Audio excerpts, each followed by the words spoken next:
Bien, bonjour à tous et bienvenue à cette première conférence du Salon de la Maison. C'est une première avec comme partenaire le magazine Maison Créative. Bienvenue à tous. Alors pour ce premier sujet, on va aborder un thème ô combien important qui est la préoccupation un peu majeure de tous les propriétaires de maisons et d'appartements à Paris et en proche banlieue. Je vais bien sûr parler du rangement et du gain de place. Alors, changer de meubles, réaménager les pièces, faire tomber les cloisons et bien d'autres solutions, en tout cas les astuces, les solutions ne manquent pas pour gagner de la place et avoir un lieu optimisé. Voilà. Donc, j'espère que pendant cette conférence, vous allez trouver des solutions, des conseils avec notre invité, Camille Herman. Bonjour. Bonjour. Alors Camille, vous êtes architecte d'intérieur. Oui, c'est ça. J'ai un cabinet d'architecture et d'architecture d'intérieur. Et dans les équipes, on a les deux profils, les architectes et les architectes d'intérieur. Mais on travaille tous ensemble. Alors parmi les clients que vous rencontrez, la notion de rangement, de gain de place, c'est vraiment le souci numéro un qui revient. Alors, c'est le souci numéro un parce qu'à Paris et en proche banlieue et même en lointaine banlieue, vu la flambée des prix de l'immobilier, chaque mètre carré est important et on doit l'utiliser au mieux. Donc, une des premières demandes quand les gens viennent nous rencontrer, c'est comment est-ce que je peux faire pour arriver à ranger tout ce que j'ai sans déménager. Parce que déménager, c'est compliqué. Donc souvent, on doit réaménager l'espace qu'on a déjà et trouver des solutions avec des choses très encombrées. Donc on essaye de prendre au mieux l'espace. On ne fait pas toujours des grosses interventions et on essaye de répondre à cette question qui est primordiale. Alors là, quel est le rôle de l'archi? Comment vous travaillez justement avec un particulier qui vient vous voir pour avoir du gain de place et du rangement? Vous essayez déjà de bien comprendre ses habitudes? Alors, je me rends déjà chez lui pour voir la façon dont il vit et j'essaye dès le départ avec lui d'analyser la quantité de rangement dont il a besoin. Alors, ce n'est pas les mêmes problématiques selon les typologies, quand il y a des enfants, quand c'est des familles nombreuses, quand il y a plusieurs générations, tout ça se mélange. Mais la première démarche, c'est d'arriver à savoir quantifier exactement ce qu'ils ont. C'est pas toujours évident parce que on a beau ouvrir les portes de placard, ça regorge de plein de choses et donc je demande la participation de mes clients pour pouvoir faire des listes et dire voilà, j'ai tant de mètres linéaires de vêtements suspendus, j'ai tant de paires de chaussures, j'ai tant de mètres linéaires de bibliothèque, etc., etc. Et puis à partir de là, on voit comment est-ce qu'on va pouvoir réussir à remettre tout ça en place dans le même espace. Mais eux-mêmes, les particuliers, viennent avec des idées aussi, non? Alors, les particuliers, ils viennent avec des idées parce qu'on a tous la chance aujourd'hui d'avoir Internet. Tout le monde va regarder, voit un maximum de choses, la presse papier aussi. Et ils ont des idées dans le sens où ils voient des belles images et ils ont envie de ça chez eux. Mais ils n'ont pas toujours le sens des proportions. Donc, à partir d'une belle image, il faut essayer de retrouver la bonne idée pour coller à l'idée de départ qui est celle des clients. Alors aujourd'hui, dans les grandes enseignes d'ameublement, il y a beaucoup de meubles, d'équipements pour gagner de la place, etc. Et puis, il y a aussi, alors c'est le match entre le sur-mesure et les meubles qu'on trouve dans les grandes enseignes. Vous préconisez forcément le sur-mesure, quoi? Pas du tout. Non? Non, parce qu'on arrive à faire, c'est un peu comme pour les vêtements, on arrive à faire du semi-mesure. C'est-à-dire que moi, j'ai aucune difficulté à utiliser des choses qui sont justement dans les grandes anciennes, parce que c'est pas cher, et à le customiser pour arriver exactement à faire ce que je veux derrière. Ou détourner peut-être? Détourner, réutiliser, mais en tout cas se servir de la base, parce que la base, elle est de très bon marché, et elle est souvent pas si mal faite que ça, en tout cas pour certaines enseignes. Et à partir de là, on prend ces éléments de départ et on les transforme. Et très souvent, à la fin, on n'a plus du tout l'impression qu'on avait ces éléments-là de départ. Alors, si vous avez des questions, des interrogations, des demandes par rapport à ce sujet, donc n'hésitez pas à intervenir pendant la conférence. On y répond donc vraiment en cours de route. Alors là, Camille, vous allez nous montrer donc différents projets dans toutes les pièces de la maison. Comme ça nous permettra d'avoir un éventail de solutions. Et donc, n'hésitez pas à rebondir par rapport à ce que vous voyez. Donc là, on commence par quoi, Camille ? On va commencer par l'entrée, parce que c'est dans l'ordre des choses. Qui est souvent négligée, d'ailleurs, l'entrée, non ? Quand c'est on va chez les gens, non, gros fourre-tout. Voilà, c'est ça. Mais les chaussures, les clés, le des courriel, clés, des affaires de sport, des choses qui traînent qu'on doit aller donner pendant des mois et des mois. Vraiment plein de choses. Donc, une des principales demandes, c'est toujours d'avoir réussi à trouver un grand rangement dans l'entrée. Alors, plus ou moins grand, selon la typologie et l'usage que les gens en font. Alors, là, sur cette photo, on voit à travers la baie vitrée une entrée qui est extrêmement petite, mais qui a sur son côté gauche un grand placard qui permet justement de mettre le maximum de choses, et ce placard, il est traité sur toute sa hauteur. Alors, pour ne pas donner de marque de grande enseigne, ça reste un placard tout à fait standard qui est vendu et qu'on a réutilisé. La seule chose qu'on a fait, c'est qu'on l'a adapté en haut pour qu'il puisse filer jusqu'au plafond et pour pas qu'on ait l'impression d'avoir un vide au-dessus. Mais c'est la seule chose qu'on a fait. On prend le placard de la grande enseigne et on le finalise avec un menuisier. Voilà. L'usage du menuisier est quand même assez important pour pouvoir utiliser le maximum de l'espace. Alors voilà, ça c'est toujours la même chose. Alors là, on a voulu donner, tout en gardant une petite entrée, l'impression que c'était quand même beaucoup plus grand, d'où la cloison vitrée. C'est aussi à ça que ça sert dans ce genre d'espace, c'est qu'on minimise juste pour avoir la bonne taille de rangement et on garde de la lumière. Alors là, par exemple, c'est pareil. Toujours un placard d'une grande enseigne qu'on a utilisé sur sa face en bois. Et puis derrière, on a refait des rangements pour pouvoir utiliser au maximum la profondeur. Parce que souvent, la problématique sur le standard, c'est des histoires de profondeur. Mais on arrive quand même à les transformer. Il ne faut pas hésiter à demander à un ouvrier de les transformer. Ils y arrivent très très bien. Mais là, on a de la chance d'avoir de la place pour accueillir des rangements importants. Mais quand c'est dans une petite entrée, ranger ses chaussures, ses clés, etc. Enfin voilà, j'hésite entre des rangements ouverts, fermés.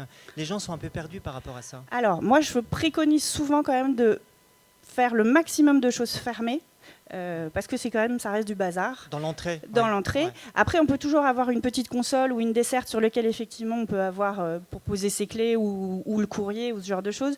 Mais globalement, on a besoin de rangement au maximum parce que les chaussures qui traînent, c'est jamais terrible. Et les vestes Alors ça, par exemple, c'est des penderies. Donc on a une partie supérieure dans laquelle on peut avoir les manteaux et les vestes et une partie inférieure dans laquelle on a les chaussures. Quand on a plus de profondeur, parce que c'est plus pratique, on peut aller mettre une deuxième rangée à l'arrière sans aucun problème. Alors ça, c'est une entrée dans laquelle on devait faire un coin bureau. Ça aussi, c'est une astuce gain de place. Quand on a une plus grande entrée et qu'on a besoin d'avoir un coin bureau, c'est toujours pas mal de la transformer en fait, et donc de lui donner un deuxième usage. Donc on a pris un bureau pareil, grande enseigne, donc qui ne coûte pas particulièrement cher, mais qui s'inscrivait exactement dans l'entrée et qui permettait aux propriétaires de la maison d'avoir un petit coin à part et d'avoir une double fonctionnalité sur l'entrée. Il ne faut jamais hésiter à donner deux fonctions à la même pièce. Alors ça, c'est dans un escalier. Pareil, un escalier... On est dans une entrée, là. Alors, on est dans une entrée avec un escalier. Qui est assez spacieuse. Ouais, et on a donc utilisé une partie de faible profondeur qu'on avait, qui était un recoin, pour pouvoir y mettre toute la partie bibliothèque. Donc ça, en revanche, ça c'est fait sur mesure, mais parce qu'on est dans l'adaptation maximum, parce qu'on est sous toit, qu'on a des combles, et qu'il fallait aller au maximum de l'espace. Là, Oui, attendez, on va vous donner le micro. Oui, madame ?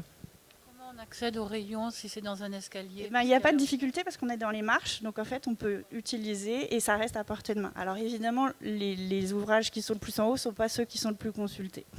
Alors quand c'est possible, Camille, si vous pouvez donner des notions de coût un peu, là pour cet ouvrage sur mesure, une fourchette pour bien se rendre compte entre le sur-mesure et voilà les... Alors ça dépend, là c'était en l'occurrence un peu compliqué. Donc je dirais qu'on est sur la fourchette haute parce que justement on était sous les combles et que l'adaptation elle était totale. Quand on a peu d'adaptation, on rajoute à l'achat du meuble standard un prix d'ouvrier à la journée alors à l'heure, ça prend plutôt plusieurs jours. Donc il vaut mieux être sur la journée. À la fin, c'est plus intéressant. Et là, sur le matériau en tant que tel, vous travaillez avec quoi? Alors, on utilise un bois qui s'appelle du médium. En 2 mots. Comment? C'est quoi le médium en 2 mots? Le médium, c'est en fait de la poudre de bois qui est collée. Alors, c'est pas très écologique, mais ça reste encore aujourd'hui quelque chose qu'on utilise énormément. Et surtout, le conseil que je peux donner, c'est toujours demander du médium haute densité, HD. Ça va éviter justement dans une bibliothèque que ça commence à ployer comme ça. Et donc ça, on peut l'acheter dans les grandes enseignes. Toutes les grandes enseignes, il y a plein d'enseignes qui font avec des coupes à la demande. Donc vous donnez vos dimensions et ils vous les coupent. Ça, c'est assez facile. Et là, il est colorisé, là. Alors, on le peint. Naturellement, il a une couleur marron moyenne. Et on le peint systématiquement. Alors, il faut prendre de la bonne peinture quand on met des livres, parce que mine de rien, il y a un frottement quand on rentre et qu'on sort les livres. Et il vaut mieux être sur une peinture plutôt satinée que mate, parce que le mat va beaucoup plus marquer avec de la fonctionnalité sur les livres. Alors, surtout dans une entrée. Pareil, c'est toujours la même chose. Là, c'est des niches qu'on va faire dans un autre escalier pour rebondir sur le gain de place. On a utilisé, en fait, là, c'est dans un appartement parisien, on avait une cheminée. Et en fait, on a utilisé le renfoncement de la cheminée pour pouvoir créer la bibliothèque dans l'escalier. Donc là, on optimise au maximum des centimètres carrés qu'on a pour pouvoir avoir du rangement supplémentaire. Quel conseil vous donnez entre le rangement fermé, ouvert, etc. Il y a des demandes bien précises par rapport à ça, non? Dans une zone de passage comme ça, faire du rangement fermé, c'est pas pratique parce qu'on doit ouvrir. Il y a une maniabilité qui s'opère mal dans un escalier. Même des ouvertures coulissantes, ça n'aurait pas fonctionné là? Alors, les ouvertures coulissantes, c'est plus compliqué à réaliser et donc ça coûte plus cher. Donc souvent, on en arrive à la conclusion qu'on va faire des portes simples qui vont s'ouvrir normalement, qui ne coûtent pas cher, et des niches ouvertes dans les endroits où c'est plus compliqué d'accès. Parce que ça ramasse la poussière, là. Je sais pas, j'habite pas dedans. Ben ouais. Alors, pareil, là c'est dans un couloir, c'est la même problématique que l'entrée, c'est de faire des bibliothèques dans lesquelles on peut aussi accueillir d'autres choses. Donc là c'est dans un couloir qui donnait accès à des chambres d'enfants. Et en fait, on avait fait toute la partie basse avec que du rayonnage pour les chaussures. Donc c'est vraiment à hauteur d'enfant. Les enfants les mettent et les sortent très facilement. Et dans les parties hautes, il y avait tous les livres. Cette bibliothèque-là, elle monte jusqu'en haut et c'est volontairement des casiers. Parce que comme, encore une fois, on est dans un couloir, c'est étroit. Donc ouvrir, c'est compliqué. Et effectivement, la poussière est là. Alors ça, c'est la même. Voilà, là on la voit toute hauteur, on voit bien qu'elle est bien remplie. Oui, c'est un vaste rangement là. On est dans un couloir en fait. On est dans un couloir qui est plutôt étroit. On a redonné une profondeur, on va dire, moyenne. En tout cas suffisamment grande pour arriver à mettre des livres d'enfants, parce que c'est qu'une bibliothèque pour des livres d'enfants. C'est la partie enfant d'un appartement. Attendez. La largeur minimum de circulation en deçà de... Dans un couloir, s'il n'est pas très long, on peut vraiment... Moi je pense qu'on peut descendre à 60 cm. Qui va être la largeur des épaules, mais seulement sur une partie. Il ne faut pas que le couloir soit long. Mais si on a un passage, je ne sais pas moi, qui fait 3 ou 4 mètres de longueur, qui est un peu plus étroit, et qu'après ça se réélargit, c'est absolument pas gênant. Mais c'est sur une partie du couloir seulement. Toujours la même chose. Alors là, c'est un escalier qu'on a fait sur mesure, qui lui a été coulé en béton, et on s'est servi de la sous-face de l'escalier, que ce soit en haut ou en bas, pour pouvoir y mettre une bibliothèque. Donc, encore une fois, chaque centimètre carré est utilisé. Oui, il y a une verrière à gauche. Voilà, ça c'est la même. Ça c'est la vue du dessus.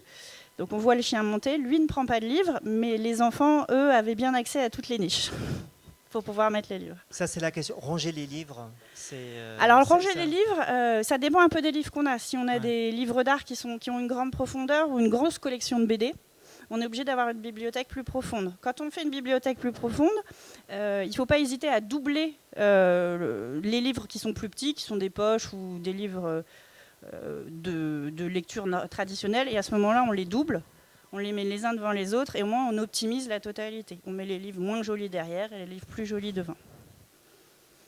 Alors, ça c'est pareil, palier sous comble d'une zone enfant, un étage enfant. Là, on utilise la pente à son maximum. Et on se sert du palier pour faire un coin lecture. Donc on a des matelas tapissiers qu'on a fait faire sur mesure pour vraiment utiliser au maximum l'espace. Et puis on a mis, pareil, une bibliothèque. Alors là, c'est bas de plafond. C'est vraiment l'étage des enfants, mais c'est pareil, tout est à disposition pour eux. encore un autre escalier. Alors là, on avait un tout petit espace qui était disponible à l'arrivée de l'escalier. Il nous restait 15 cm de disponible en haut du palier. On en a fait une petite bibliothèque. Là, on l'a volontairement pas fait toute hauteur, parce que ça aurait été difficile d'accès, et puis ça nous servait justement de vide-poche. Là, je vois donc le couloir, les portes. Il y en a qui préconisent des rangements au-dessus des portes. Qu'est-ce que vous en pensez? Alors, les rangements au-dessus des portes, ça marche, mais souvent, ça ne permet pas de faire un joli éclairage. Ça Donc, masque, ça ouais. cache. Ouais. Donc, si on veut faire un joli éclairage pour rythmer le couloir, comme on a pu faire là, et le couloir est long, le fait de faire du rangement en partie haute, ça gêne un tout petit peu. Maintenant, quand on en a vraiment besoin, c'est assez facile de mettre en place des planches qui sont accessibles des deux côtés. Les gens s'en servent souvent pour mettre des valises. Mais c'est toujours pareil, ça a une maniabilité qui est un peu compliquée, donc il faut vraiment que ça soit pour des choses dont on ne se sert pas au quotidien. Toujours la même chose, encore un escalier. Et là, par exemple, dans cette photo, derrière cet ensemble où il y a les niches avec les bibliothèques, on avait plein de tuyaux. Donc on était obligé de faire un gros habillage, un gros coffrage. Donc pour pouvoir masquer le coffrage, on a utilisé l'espace et on a prolongé toujours pour faire des niches. Alors là, typiquement, c'est plus pour de la déco. C'est ce que j'allais dire. Là, il y a une valorisation du rangement. Ouais. On est plus dans une dans un dimension côté déco. Ouais. Mais souvent, les gens ont aussi plein de choses à montrer et ils ont aussi besoin d'avoir des endroits pour pouvoir les mettre en place et les mettre en avant. Ça participe aussi de ce genre de choses. Là, le jeu sur la couleur est intéressant. C'est que si on avait peint toute la bibliothèque en foncé, ça aurait été très massif. Le fait d'avoir une bicoloration, ça donne un jeu et ça permet de faire ressortir les choses qui sont à l'intérieur.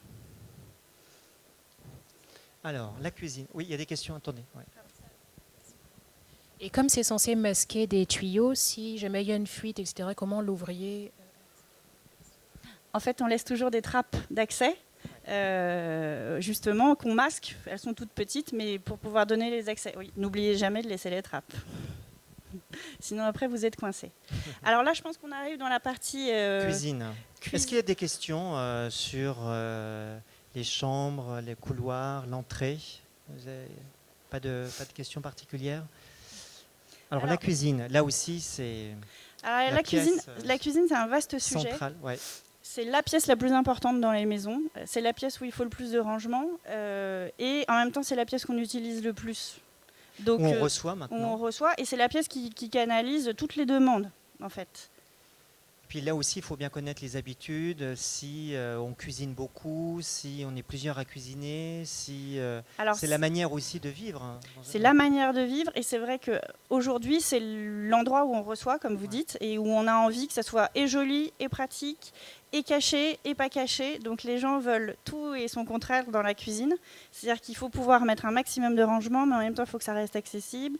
Et en même temps, il faut qu'on puisse l'utiliser facilement. Enfin, il y a plein de choses contradictoires et on essaye de canaliser tout ça. Parce qu'il y a une question centrale quand on veut réaménager, rénover sa cuisine, c'est avoir une cuisine semi-ouverte, fermée, complètement ouverte sur le salon. Ça participe justement de... c'est le rangement. En fait, il y a l'usage qu'on fait de la cuisine qui détermine si on va vouloir qu'elle soit ouverte, semi-ouverte ou fermée. Et il y a aussi la problématique du rangement, parce que les gens ne veulent pas qu'on voit leur bazar. Voilà. Mais en fait, il y a plein de manières de ranger le bazar et d'en avoir finalement pas tant que ça de visible à partir du moment où on range bien ses affaires. Et pour bien les ranger, c'est pas une question d'être une fée du logis, c'est qu'il faut avoir suffisamment de placards pour pouvoir le faire. Mais quand on a bien pensé ça, et des étagères aussi, ce qui est un petit peu ce qu'on voit derrière. Donc là, on est dans une cuisine ouverte, c'est ça? C'est une cuisine qui est complètement ouverte. Avec un îlot. Et donc avec des rangements bas et hauts. Alors, bas sur la partie centrale, des rangements toute hauteur sur les deux côtés, et une petite étagère, une simèse qui file tout du long sur laquelle on peut poser des choses. Qui est là, hein? Oui, voilà, exactement. Et là, il y a du rangement dans l'îlot? Partout. Ouais. Là, c'est vraiment un endroit optimisé, là, pour le coup. Oui, l'îlot, ça sert à faire du rangement des deux côtés, et ça sert aussi à se tenir et à préparer. Moi, je suis toujours pour que les îlots ne soient pas trop évidés et que justement, ils servent vraiment au rangement. On a un espace, on en profite au maximum. Comment? C'est pas très pratique d'accès au niveau des tabourets en dessous, mais on doit pouvoir loger des choses. Oui. Alors, ce qu'il faut savoir, c'est que dans une cuisine, il y a ce qu'on utilise au quotidien qui finalement ne représente pas tant de place que ça, et puis tout ce qu'on a autour.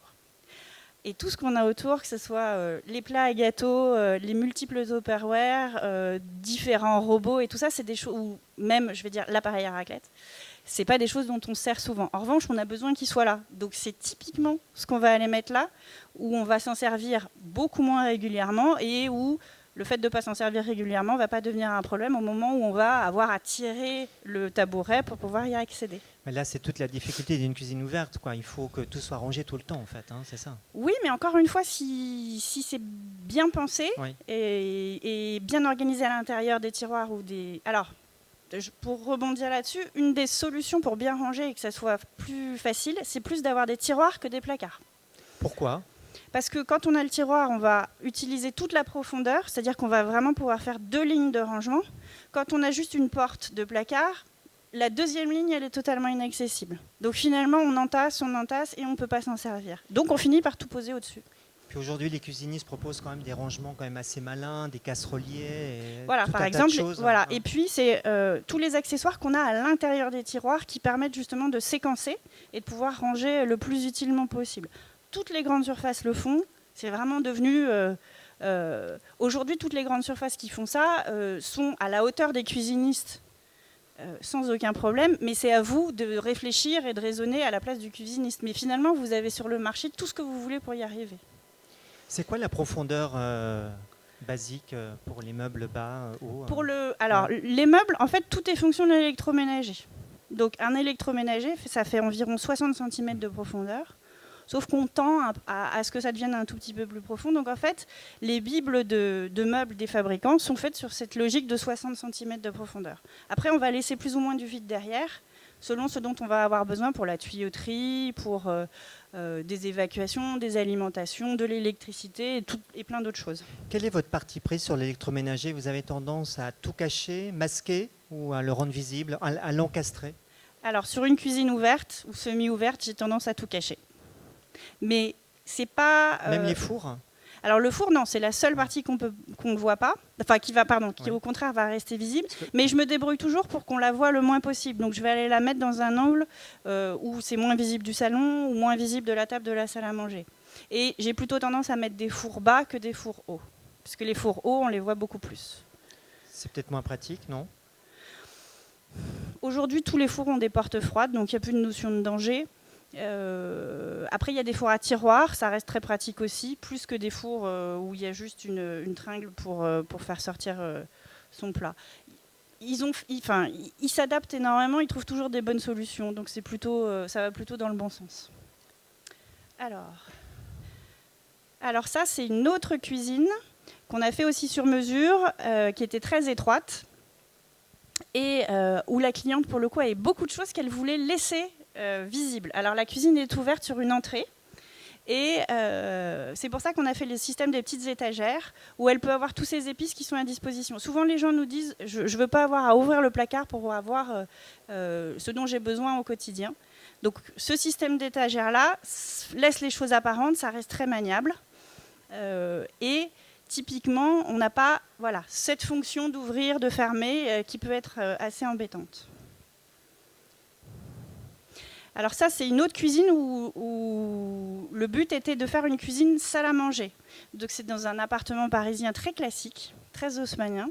Et le but, c'était d'intégrer les choses au maximum et d'avoir une table quand même de réception au milieu. C'est des gens qui reçoivent beaucoup et qui font à manger et qui ont une vie de famille.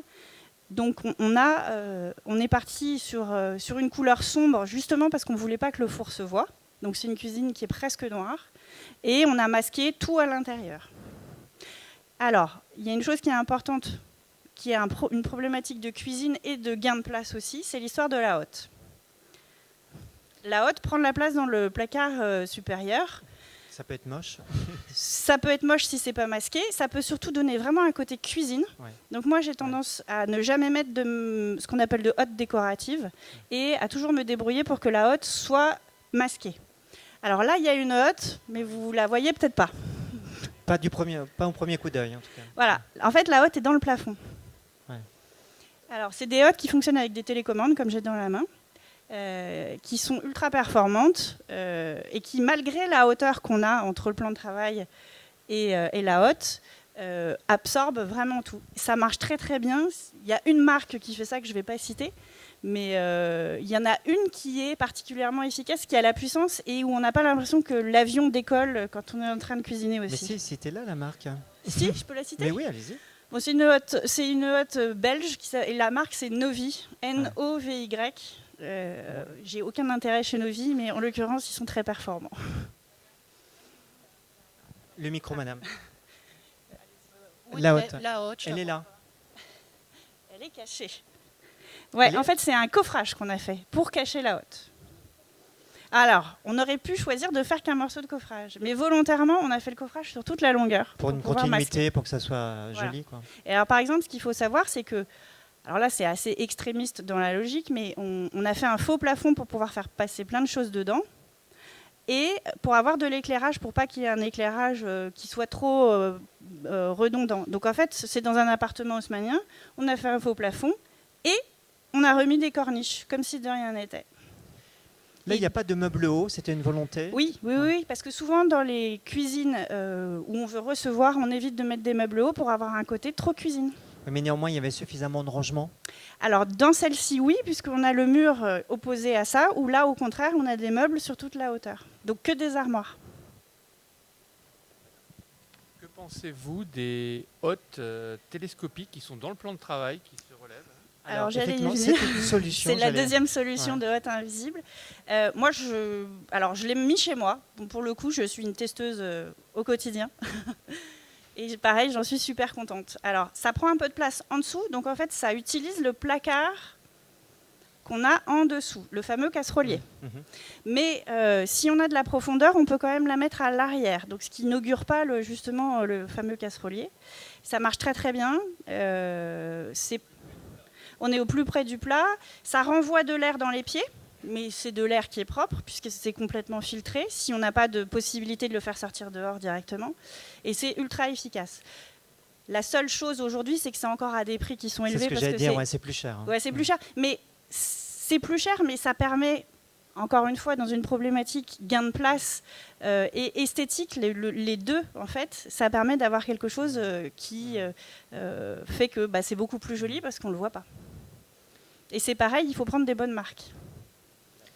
Alors, oui. Pour nettoyer la hotte, là, notamment, comme elle est en hauteur, est-ce que c'est pratique?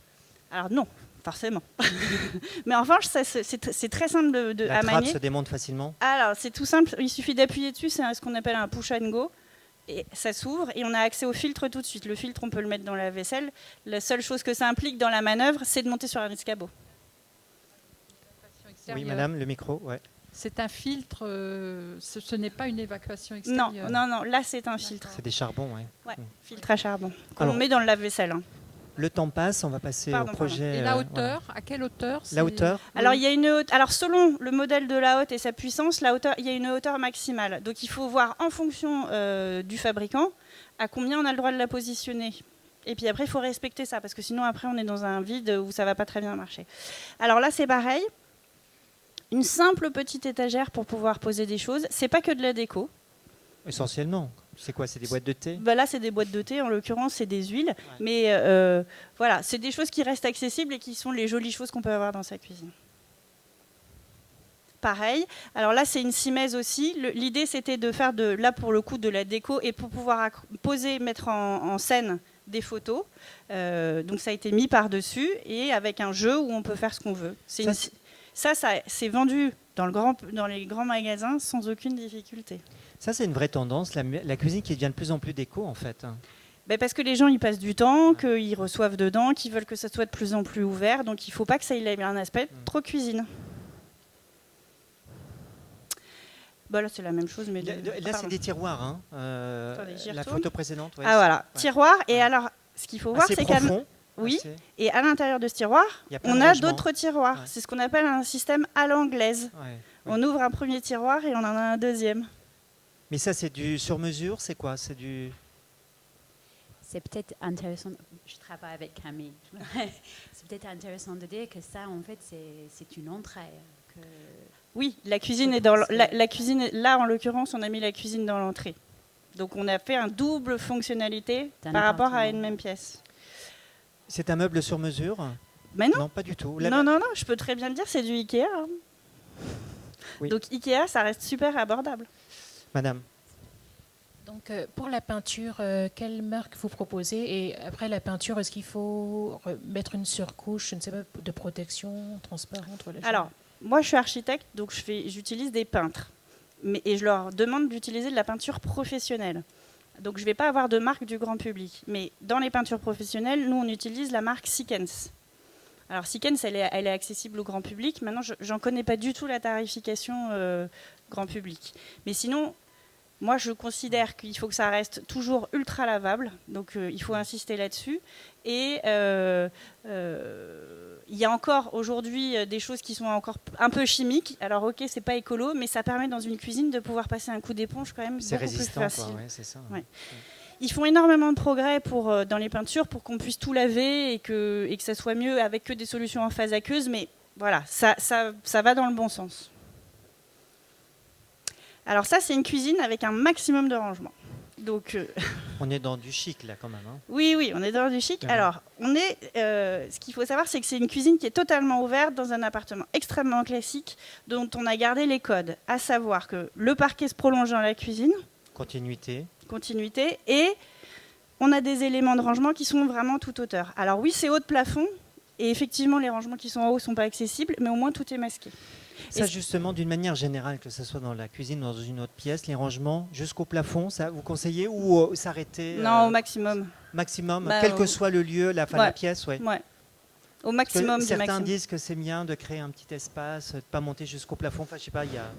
À Paris, Non, ouais.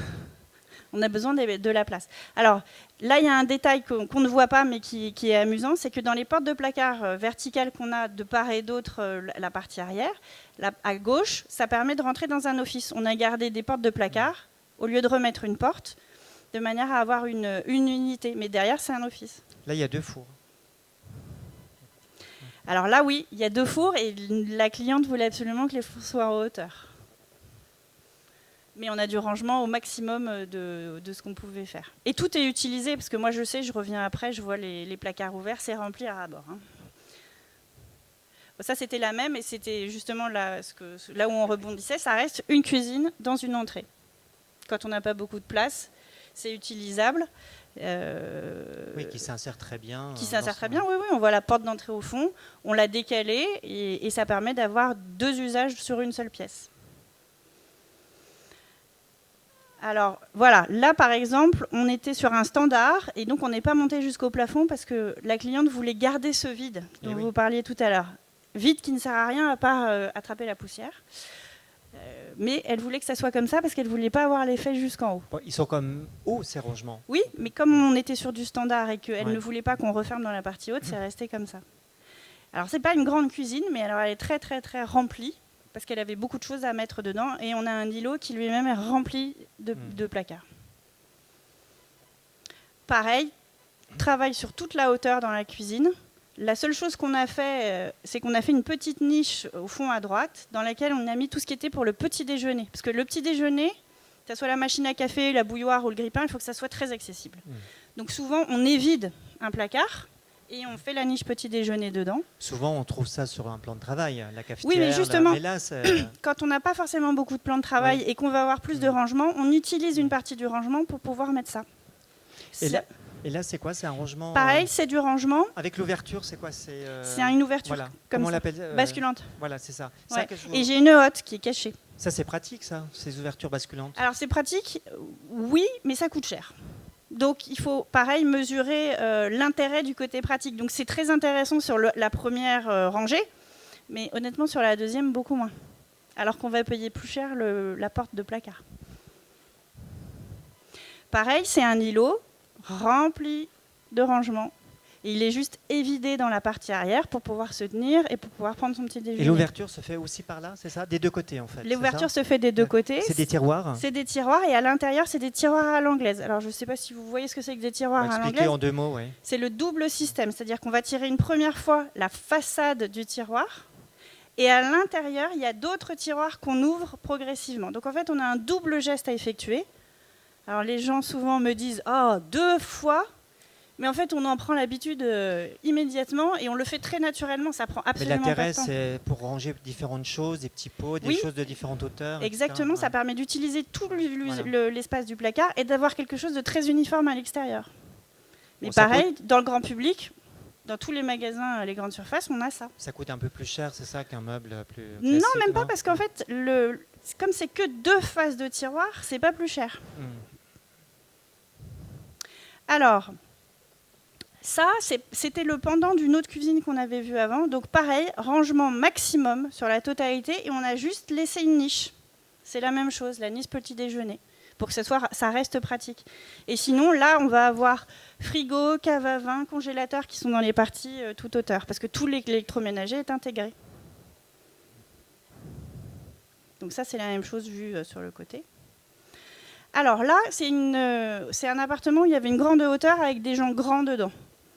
Donc eux, ils voulaient avoir des placards toute hauteur, mais très très hauts. Alors on ne s'en rend pas forcément compte, mais c'est vraiment des placards qui sont très très hauts pour avoir le plus de place possible sur le plan de travail. C'était l'inverse. Donc là, Et- ils prennent un escabeau, en fait, ils prennent... non ils sont Ouais, ils grands, sont oui, grands. ils sont grands, oui. Non, mais oui, enfin, d'une manière générale, ils prennent Alors un... après, vous savez, il y a toujours Ouais. le petit marchepied qu'on peut avoir dans sa cuisine qui se replie pour accéder en hauteur. Mais c'était une demande, là tout est surélevé. Ouais. C'est l'inverse. Donc là, on la voit dans l'autre sens. Pareil, c'est un îlot qui est au milieu dans lequel il y a plein de rangements de tous les côtés. Et on fait des placards jusqu'au bout. Vraiment au maximum. Sur une grosse profondeur, de manière à ranger le plus de choses possible. Parce qu'en fait, plus les placards sont hauts, plus ils peuvent être profonds, Mhm. parce qu'on ne se les prend pas en pleine figure. Alors ça, c'est un coin salle à manger dans un tout petit appartement. Et on avait rajouté des mini-étagères qui faisaient 10 cm de profondeur pour pouvoir poser des choses. Alors, ça sert à poser de la déco, mais pas que, ça dépend des usages qu'on a. Mais on a vraiment utilisé le peu de profondeur qu'on avait à cet endroit-là pour récupérer ces 10 cm et pour que ça devienne utile. Chaque centimètre compte. Et là, c'est ouvert. Ouais. Alors- Oui. Attendez, je vais vous donner le micro. En haut, c'est des rangements. Ah, pardon. C'est celle-ci. C'est celle-ci dont vous voulez parler ? Oui, alors en haut, on a laissé des rangements ouverts de ce côté-là. Ce qu'il faut savoir, c'est que c'est un meuble qui est dans une continuité avec une entrée. Et en fait, dans la continuité, on a le meuble de l'entrée, le placard de l'entrée qui est juste derrière, parce que tout est ouvert. Donc ce meuble-là sert à plein de choses. Il sert au placard de l'entrée, il sert à cacher une partie technique avec tous les compteurs, il sert à faire un banc pour une petite table. Oui, c'est un meuble multifonction. Ouais. quoi. Et il sert à avoir des niches et une partie petite bibliothèque sur le côté. Alors là, c'est à Paris, c'est dans des combles. Tout est tout petit. Donc on a tout fait sur mesure et on a maximisé le rangement. C'est-à-dire que dans la bibliothèque sur mesure, c'est des coffres dans lesquels on a un système de couchage. Là, c'est des coffres, là Oui, C'est ça sous tous les matelas, Là c'est des coffres. Ouais. D'accord. Parce c'est tellement petit, et le lit est tellement petit qu'on ne peut même pas faire monter quelque chose en haut. Donc on a tout aménagé sur place pour que chaque chose puisse être rangée, parce que ça fait à peine 10 mètres carrés à cet endroit-là. Et on a fait pareil des systèmes de niches, toujours pour pouvoir cacher des choses. Voilà, ça c'est les coffres dans l'autre sens. Tout est ouvrable, il y a juste, c'est en médium, c'est toujours pareil, c'est peint, on peut passer le doigt sous le matelas et on soulève. Alors ça, c'est une entrée. Et l'idée, c'était justement de cacher toutes les chaussures de tout le monde qui traînait avant dans cette entrée. Donc on a fait un banc avec des tiroirs. Là, c'est un système de tiroirs. Et dedans, il n'y a que des chaussures sur toute la longueur de l'entrée. Et dessus, on a mis des coussins pour qu'on puisse s'asseoir pour mettre ses chaussures. Donc ça a résolu le problème sans dénaturer l'entrée. Oui, on peut mettre plein de choses, en fait. C'est quoi les dimensions ? Ça, c'est la... Ah, c'est une dimension d'assise, donc Ouais. c'est 50 de profondeur pour avoir les coussins à l'arrière. Et après, il faut s'asseoir à 45 cm, puisqu'une hauteur, c'est 45 cm. Donc avec le matelas, ça nous laisse 35 cm de rangement. Ouais, là, on est avec une vraie solution pas très onéreuse, quoi. Hein. Oui, parce que ça, c'est pareil. Dans tous les magasins standards type Ikea & Co, on a ce genre de rangement et de tiroirs qu'on peut utiliser. Là, en l'occurrence, c'est du bois, ouais. Oui, c'est un plaquage bois. C'est pas du tout du massif. Oui, oui, oui. Là, c'est une entrée aussi. Donc, sur la droite, rangement toute hauteur jusqu'en haut avec un système de grandes portes et de petites portes. Donc, en haut, les valises, en bas, les manteaux, et tout en bas les chaussures. Et pareil, une banquette sous laquelle il y a des coffres. On reprend la même chose et ça permet de tout replanquer et de plus rien avoir de visible. Quelle est la profondeur mini que vous conseillez celle en dessous, il ne faut pas descendre pour ranger des vêtements. C'est 60 cm. Ben oui, parce que c'est la largeur d'un cintre. Avec une veste, vous prenez votre veste, vous mesurez, il ne faut pas descendre en dessous. Avant, dans les appartements des années 50-60, il y avait des rangements qui faisaient 55 cm de profondeur. Il se trouve qu'on a tous un peu grandi et que quand on est dans un rangement qui fait 55, le cintre se tourne, ce qui n'est pas du tout pratique. Donc il vaut mieux gagner 5 cm et avoir les cintres bien droits, on en met beaucoup plus. Non, c'est du 60 extérieur, donc c'est du 58 ou 56 intérieur, ça dépend des marques. Quand vous vous retrouvez avec des grands placards à aménager, donc il faut bien l'aménager, quelle étagère, des penderies, etc. Là, vous posez bien la question particulière. Alors là, je pose bien la question et surtout, je prends bien toutes les mesures de tout ce qu'ils ont déjà pour être sûr qu'au moins on en ait 20% de plus au moment où on finit le chantier. D'accord, ok. Donc on mesure tout. On détermine combien de mètres linéaires de plomberie, combien d'étagères pour des choses pliées, combien d'étagères à chaussures, grandes chaussures, petites chaussures, bottes, etc. Il y a un vrai travail en amont. Hein. Ah, c'est indispensable et c'est un vrai listing. Ouais. Non. Et après, on se sert de tout ce qu'on a à disposition et on remouline tout ça et on sort exactement la penderie idéale. C'est assez fastidieux, mais il faut prendre le temps et c'est efficace parce qu'après, on est super content quand on peut bien ranger les choses. Ouais. Alors là, il fallait intégrer un coin télé, un coin bureau dans un salon et une bibliothèque. Donc là, vous avez occupé tout le mur. Tout le mur, jusqu'en haut, avec toute la partie rangement en bas qui permet de cacher tout ce qui est moche qui va avec la télé, les box multiples, tous les fils, tous les câbles qui sont affreux. Et après, on a juste fait un contour par rapport à la télé. Et dans le coin, au fond, on a fait un coin bureau.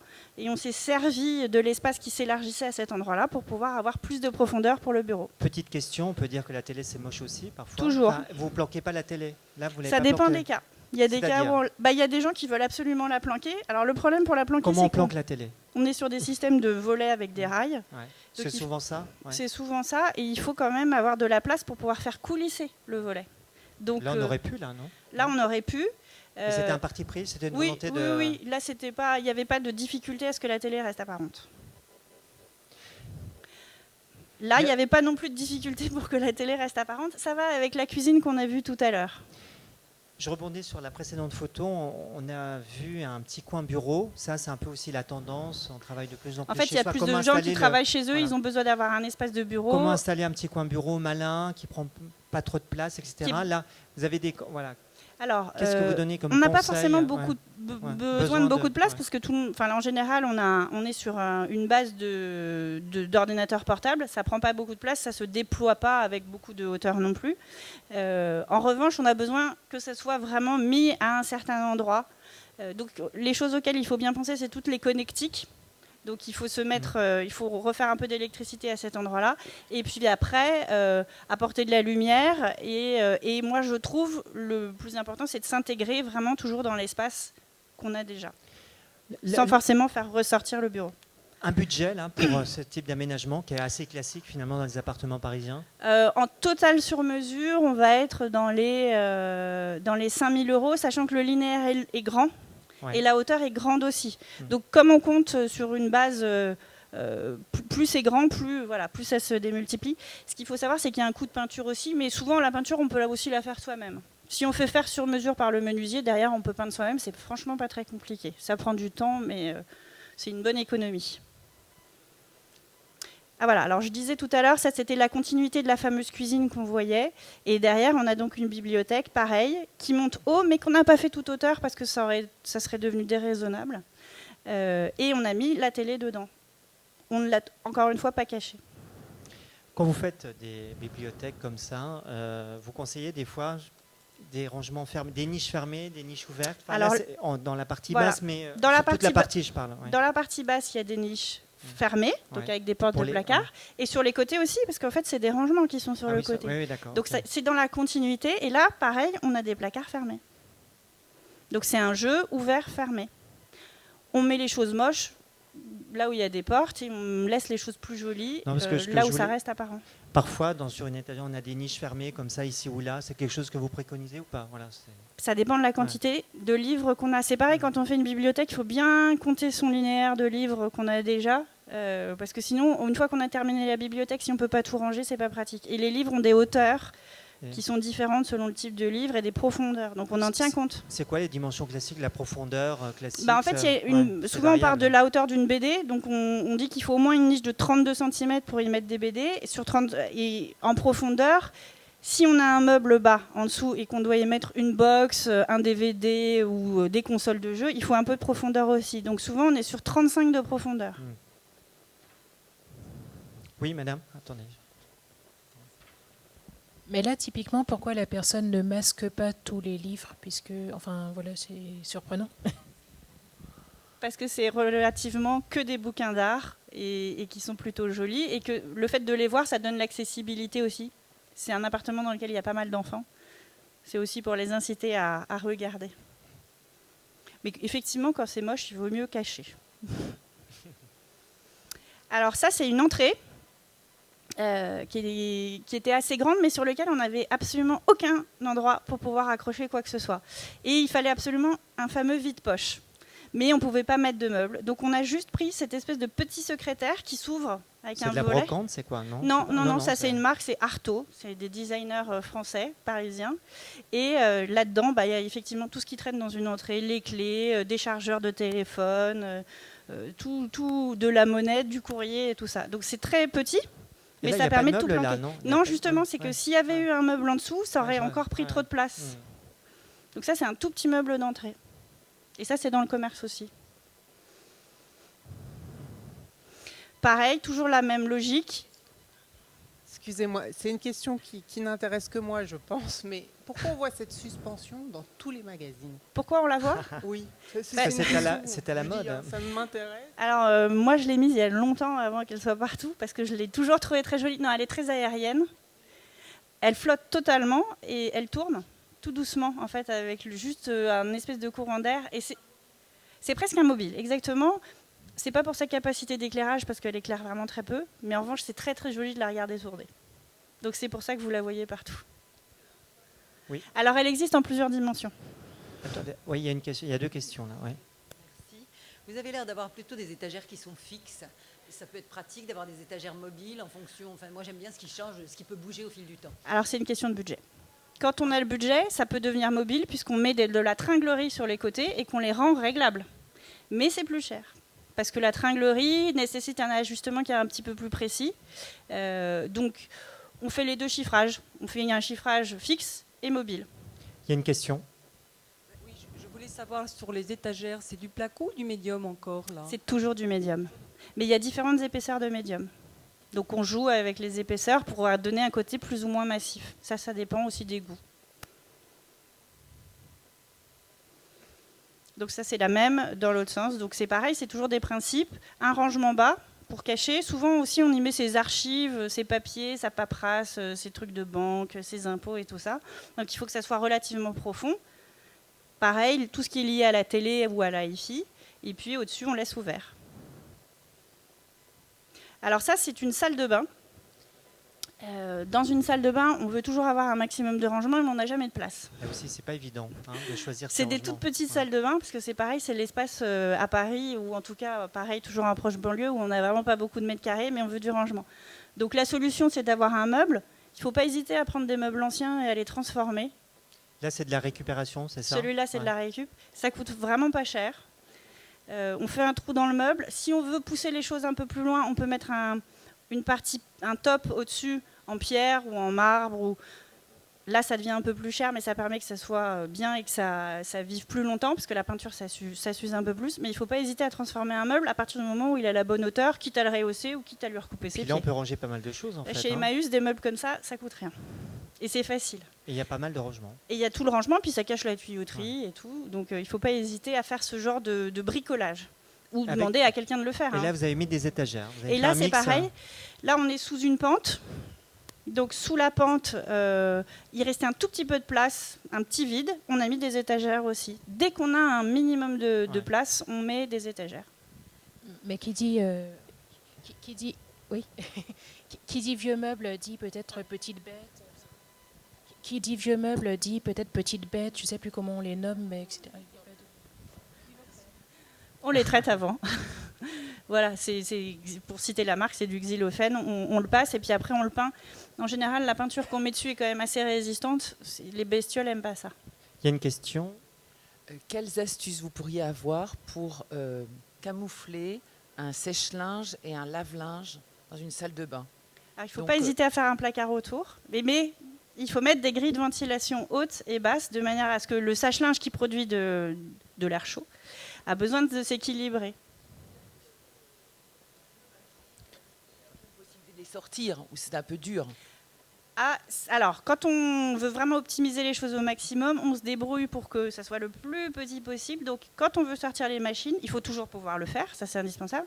Mais souvent, on doit enlever les portes parce qu'on doit enlever les charnières, dégonder les charnières. Mais pour sortir, on ne sort pas souvent ces machines.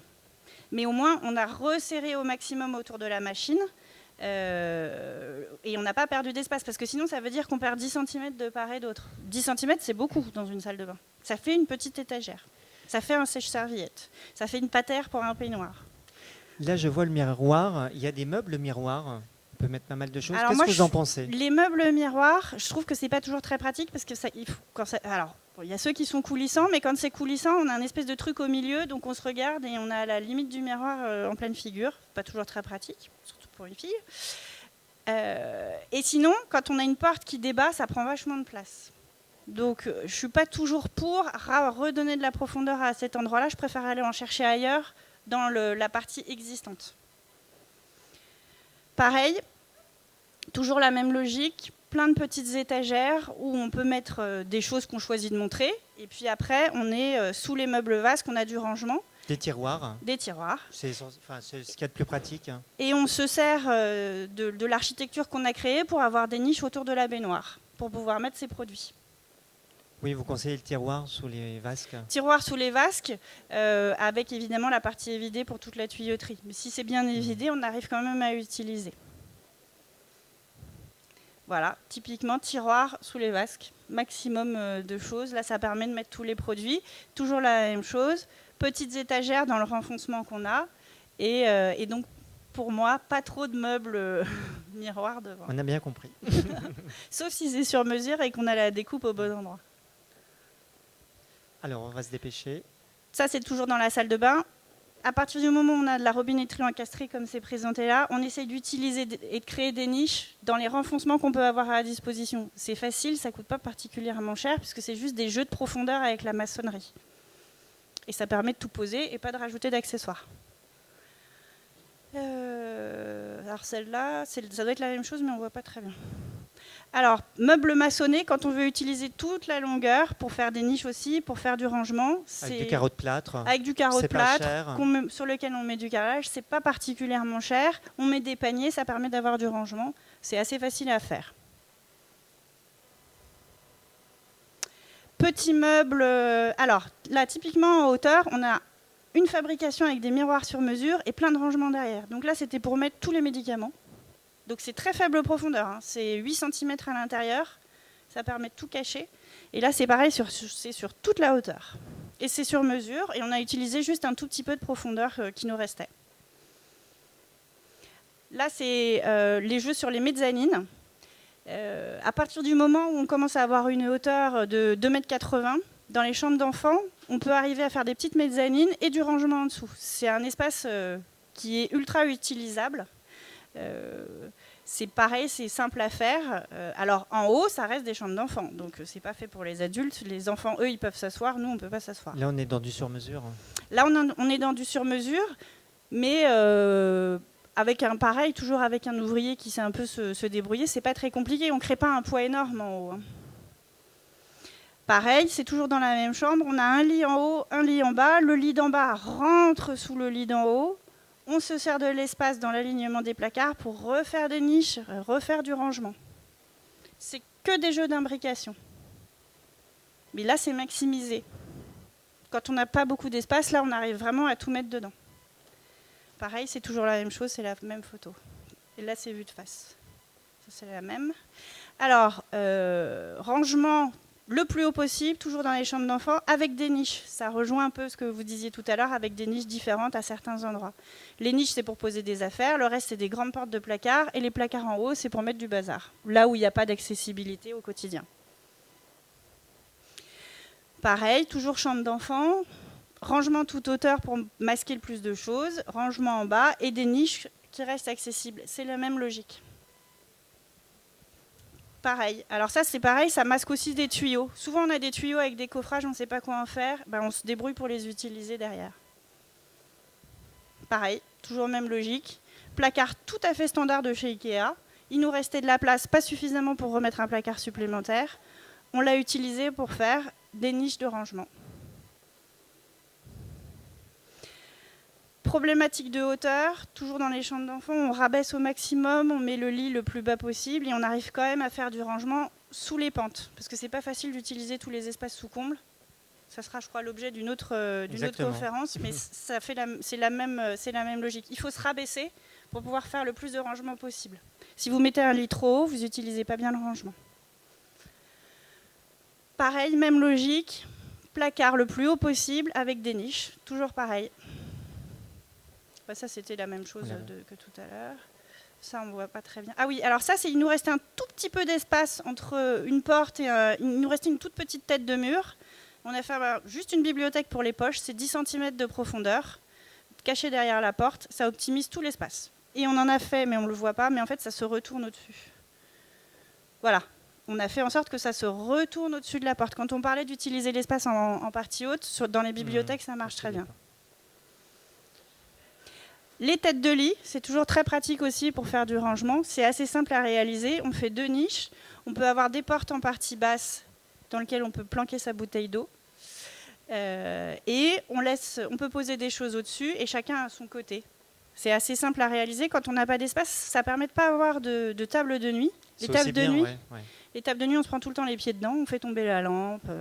Voilà. Là, on sort l'électricité dedans. Et ça régule le problème. Une petite question. Oui, alors je viens d'emménager, j'ai un peu ce cas-là. Simplement, avec votre système que j'aime beaucoup, je mets où mes lampes? J'avais des lampes, on ne peut plus mettre de lampes. Ça dépend de votre lampe. Si votre lampe, elle a un petit socle, alors en général, la tête de lit, elle fait 15 cm de profondeur. Donc si votre lampe, elle n'a pas une grosse envergure et un petit socle, elle peut être posée au-dessus. Ouais, mais si c'est une grosse lampe comme ça, c'est pas ça une grosse marche lampe, mais vu l'abat-jour qui est un peu légèrement ovale. Il faut changer d'abat-jour, il faut avoir un abat-jour plus vertical. Oh. Ouais. Et là, ça marche. D'accord. Voilà, on va arriver à la fin de la conférence. C'est la même chose. Voilà. C'est exactement le même principe, les têtes de lit. Pareil, c'est la même chose. Alors là, on a un éclairage au-dessus qui permet de ne pas avoir les petites lampes justement posées. Et on a des liseuses à la place. Parce que les liseuses, on les intègre dedans. Voilà, c'est toujours les histoires de rangement. Les lits qui rentrent à l'intérieur des rangements, il ne faut pas se dire que c'est désagréable d'avoir une espèce de casquette sur la tête. Hein. C'est pas vrai, ça marche très bien. Et ça permet d'avoir beaucoup de rangements au-dessus de sa tête. Très bien. Est-ce qu'il y a des questions sur les chambres ou d'une manière générale sur ce qui a été présenté? Écoutez, merci beaucoup Camille pour tous ces conseils, toutes ces solutions. Je vous invite donc à parcourir le salon et à vous rendre sur l'espace Maison Créative où il y a des permanences avec des archives d'intérieur. Et nous avons un partenariat aussi avec la Fédération française de la domotique. Vous avez une problématique, des questions sur la maison connectée, la maison intelligente. Il y a des spécialistes qui sont là pour vous répondre. Voilà. Merci, bonne fin de salon. Prochaine conférence, 14h30 sur la couleur.